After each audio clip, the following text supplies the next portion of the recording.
speedily, though bearing long. What in the world could that possibly mean? How could it be speedy or speedily if it's also long bearing? Hi, my friend. It's Rachel. And this is Sacred Spills, where we explore how eternity breathes through the ordinary. This week, as we go through With Christ in the School of Prayer, we are on lesson 16. The title is Speedily Though Bearing Long, or the Power of Persevering Prayer. And the scripture is, And he spoke a parable unto them to the end, that they ought always to pray, and not to faint. And the Lord said, Hear what the upright judge saith. And shall not God avenge his own elect, which cry to him day and night? And he is long-suffering over them. I say unto you, that he will avenge them speedily. Luke 18, 1-8. And there's an ellipsis in that, because it's actually a very long passage, but he's getting to the first and then the end part, as we've been going through the different kinds of prayer, or really the different modes of being in our prayers.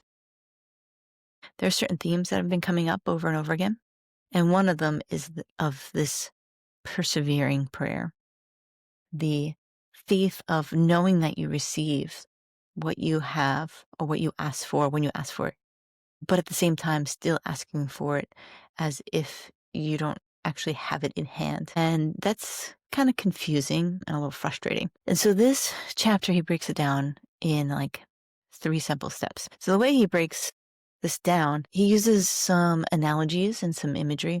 His first step, or his first example, is that of water and how the water builds up before it's time to flow.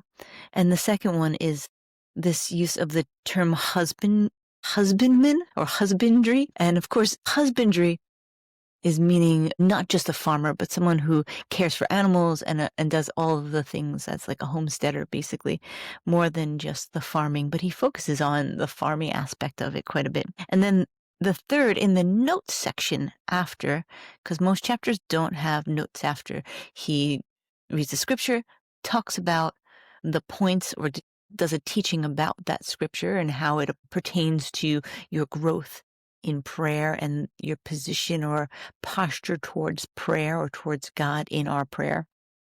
And then he ends with a time of prayer. They're pretty intense prayers, actually. And it's funny because his scripture is in Old King James, and then his prayers almost feel like Old King James, and they get a little bit more, what's the word for it? They get a little bit heavy, or they get a little wordy sometimes. But his teaching isn't in an Old King James version. It's just not common vernacular. It would be common vernacular for 100 years ago, most likely, especially for a educated British man in 1900, 1910.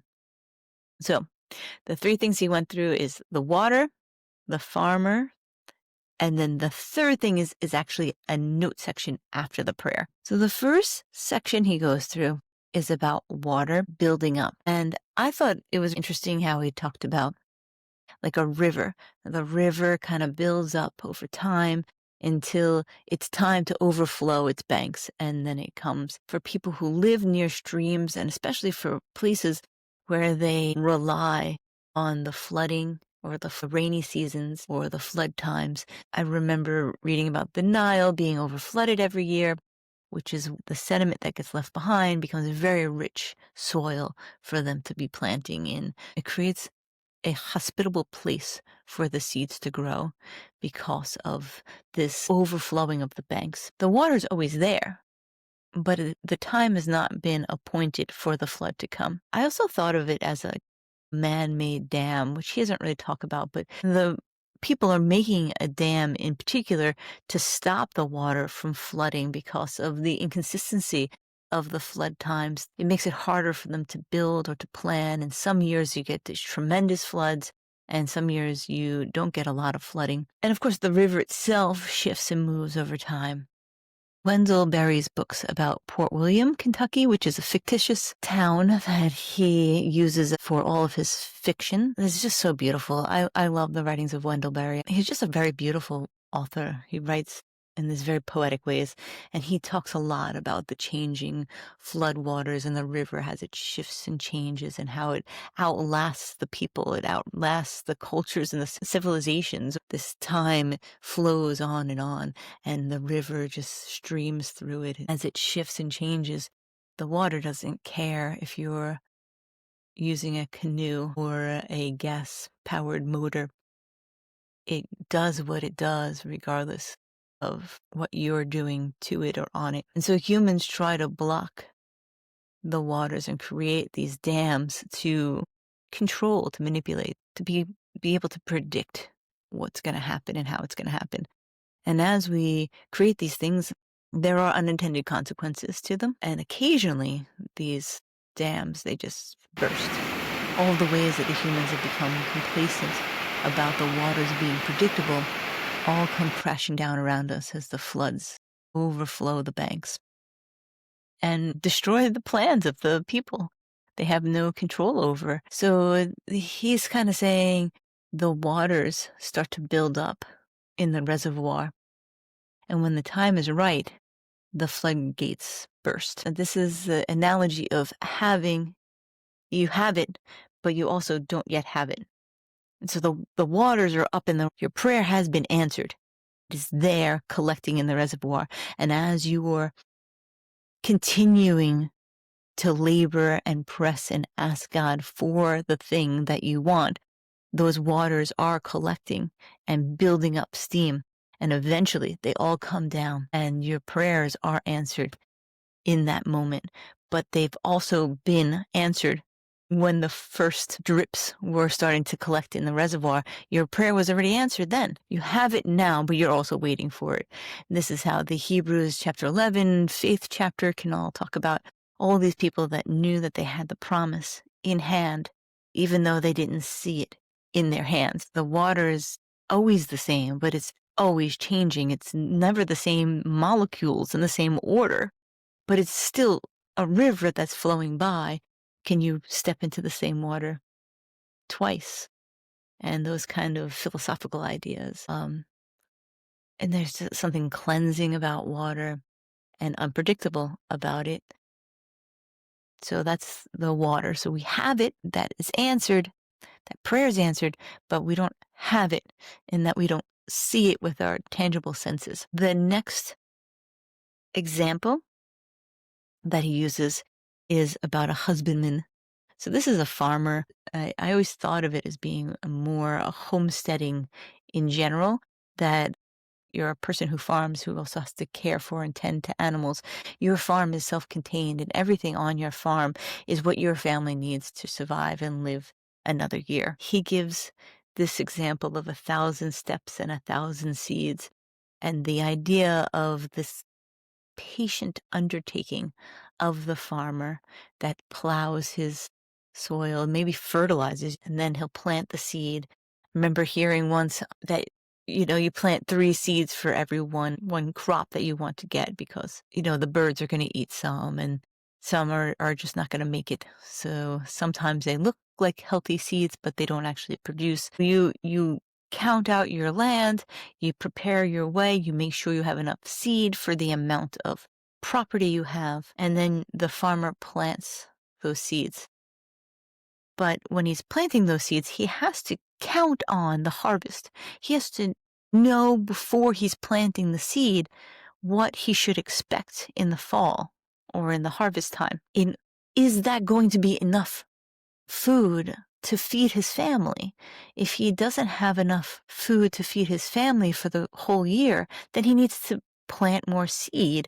He has to figure out a way to get more product out of the same amount of space, or use more land to plant additional seeds. If he hasn't planned the outcome well, then his starting off point is not going to be in the right mindset or frame of mind. And next winter, they could potentially starve to death, or maybe even next summer when the food sources have run out or run very low and there's not much to go around left. I like that he uses the idea of first the shoot comes up and then the grain and then the full year before it's harvested.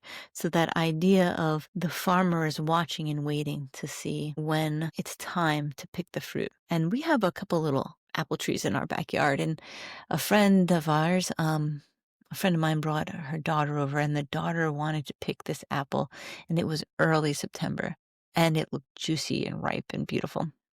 But I knew it wasn't time yet. It still needed another week or two, just from experience and from other apples on the same tree. So about 2 weeks later, I did actually pick it, and I brought it to her for her to have, so that she could have the apple. I was showing her, like, if you're patient and you wait for it, then it will come. And there's a reward for the waiting. If she had picked it at that time, it would not have been ripe, and it would not have tasted good, and she probably would have tossed it, which then would have been a waste of the fruit. So for the farmer or the husbandman, he knows that he has it as if it is in hand, but it hasn't actually come. Sometimes things come and they ruin a crop in the last minute. When my children were small, we read through the Little House on the Prairie series, and there's a number of times where the locusts come through, or there's a random hailstorm or something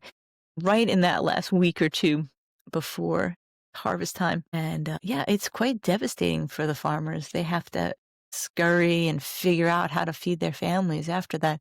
So even though they're counting on it and they believe it to be, it's not actually in hand yet. But with the prayer, Andrew Murray is saying you're counting on it, you counted it, you put it in the ground, the seed is there, it is growing, but has not yet bore fruit. So there is that latent period where you have it, but you don't have it yet. And this push and pull.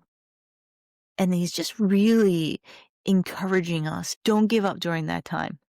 Because there is a season where God has answered your prayer, but you don't see the answer, or you don't see it the way you expect to see it right now. But that prayer has been answered, and it is coming. It is coming. Your answer will be in hand speedily, as the expression is in the scriptures and in this chapter. And God lives outside of chronological time as we know it. Of course, when Jesus lived on earth, he limited himself to all the limitations that we have, including that of chronological time moving forward and the aging process and being a small child and growing in stature and knowledge as your physical body is building, your mental capacity is expanding as well. Jesus was subject to all of those types of processes that we live with regularly. But the idea of something speedily happening to God or for God is an interesting concept, because he does live outside of space and time. So when he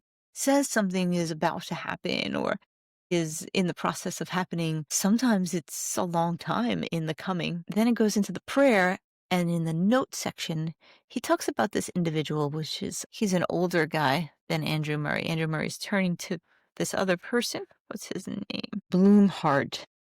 I don't know who this guy is, but this is not the first time that Andrew Murray has referenced him. Johann Christoph Bloomheart. Bloomheart uses the analogy of the bread. So previously, we talked about how the person went and knocked on the door, and said, oh, I have these guests coming tomorrow. I don't have any bread to give them. Give me bread. And the person in the house is like, I'm already sleeping. My whole household is tidied up and locked down. I'm not coming. You can forget about it. Just go away.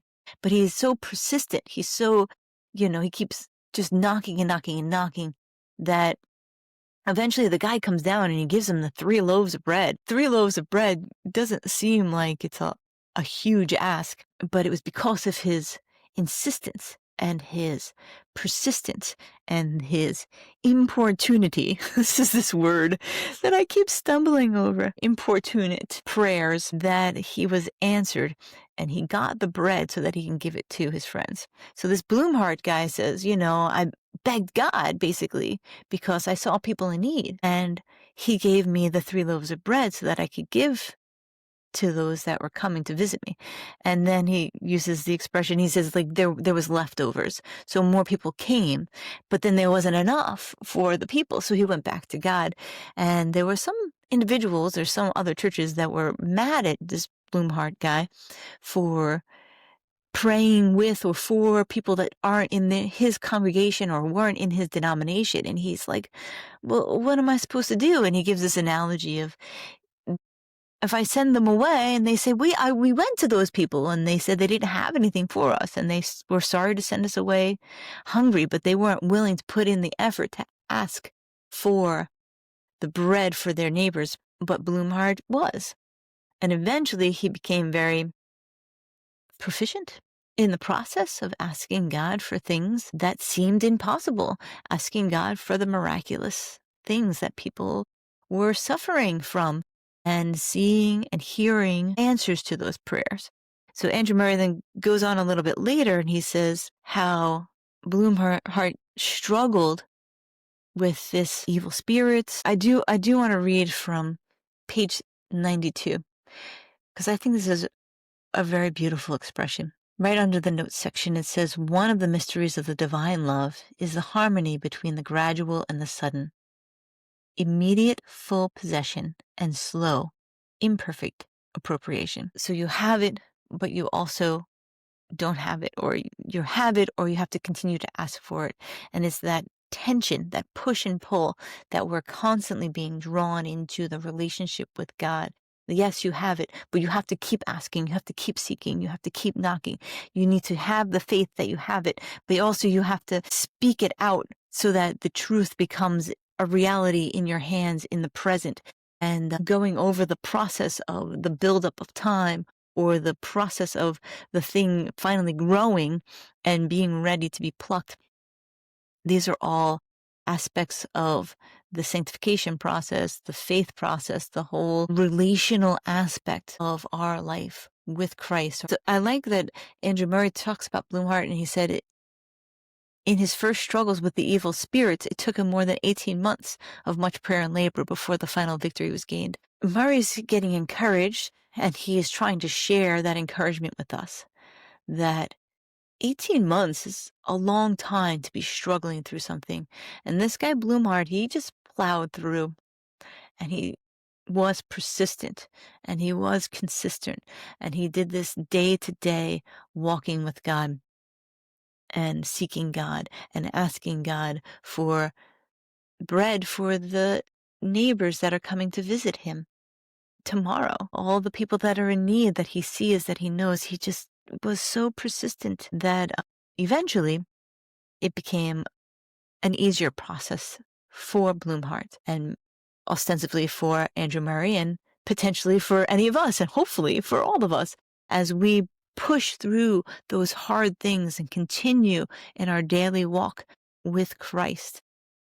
One other thing that I want to point out is he talks about unbelief, sloth, and disobedience as barriers to why we're not seeing the answers to our prayers. So we have to overcome not only the need to persist in our asking for God and the need to be an overcomer of the enemy of our soul, but in our own fleshly shortcomings, we need to overcome unbelief, sloth or laziness, and disobedience. God is telling us to pick up our cross daily. God is telling us to ask and seek and pray. And it is our unbelief, our laziness or sloth, and our disobedience that causes us to struggle in these areas. So, not saying that it's always only those things. Sometimes we ask for it. We need to know and believe that it's on its way, that we have it, and we don't have it quite yet. This kind of tension that we're talking about over this chapter. At the same time, being mindful of these areas of shortcoming that we can fall into so easily. And I'm sure each of us has different ways that we fall into these patterns that aren't conducive to our walk with God, that aren't productive, that aren't helpful in our belief and walk with Jesus. And so, yeah, being an overcomer in all these areas that's important. And what else have I got to say? I guess that's pretty much all I have to say about this chapter 16 of With Christ in the School of Prayer.